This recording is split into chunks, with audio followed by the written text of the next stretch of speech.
I remember quite vividly the moment where Trump said in one of the debates, I think it was in an exchange with Jeb Bush, that Iraq was a mistake.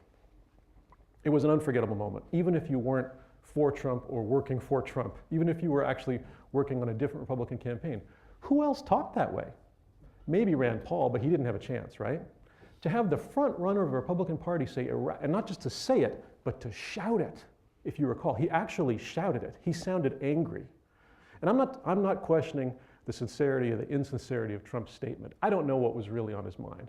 But he said something, I guarantee you millions of Republicans at the grassroots level around the country felt the same way. Iraq was a mistake, right? That's how they felt. And here was somebody who actually had the guts to say so, right? My candidate didn't say that. So if the elite of the party was out of touch with the base of the party, somebody was going to discover that, right?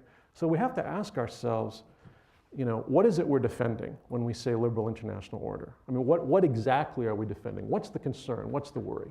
My own point of view, I think probably like Corey and Nick, is there is a core set of institutions that really are valuable and that have done a great deal of good. The fact that the US has a forward presence in the world, going back to the 1940s, that it supports allies, that it has democracies that it's nurtured over the years, starting with Germany and Japan, that it has trading arrangements with these countries. The world has been freer, more prosperous, safer as a result of that role. In my mind, there's no question about that.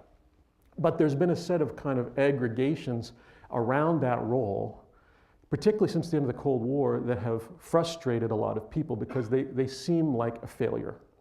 And then you start to get candidates coming along who say, well, this isn't working, right? It's just not working. It's not in your interest. And then, of course, the risk is that you throw out the baby with the bathwater, right? So how do you preserve the baby?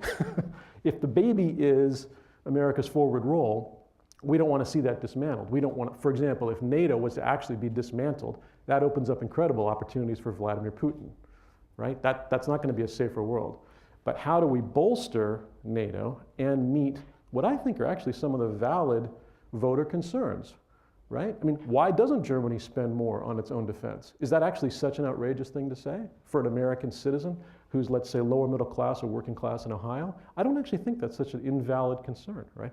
Trump says it in a very blunt way, but it's probably how many Americans feel in both parties. If you sort of reflect on it as a first order question, why doesn't Germany spend more on its own defense, right? So we're having a debate, and it's characteristically, it's lopsided, it's ferocious, sometimes it's unfair on all sides, right? It's all American, right? I mean, it's rambunctious.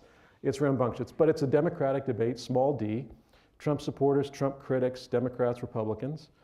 And I actually think it's useful. I think in the long run, like Corey suggested, this is going to be a useful time to knock open some previously unanswered questions or unasked questions and try to tackle them and say, well, what do we really believe? Because Trump is a kind of destructive force, right? He's a wrecking ball. He smashes things. His supporters actually like this about him and say, hopefully it's a creative destruction. Hopefully something good comes out of it, right? The people who are entirely worried about him don't see that possibility at all. But at a minimum, it's cleared the way, as a wrecking ball does, for something new. Trump may not be the one to rebuild something new in a way that's entirely constructive. And we don't know who will. Maybe it'll be a Democrat, maybe it'll be a Republican. The real question in my mind is what comes after Trump, right? Who's next?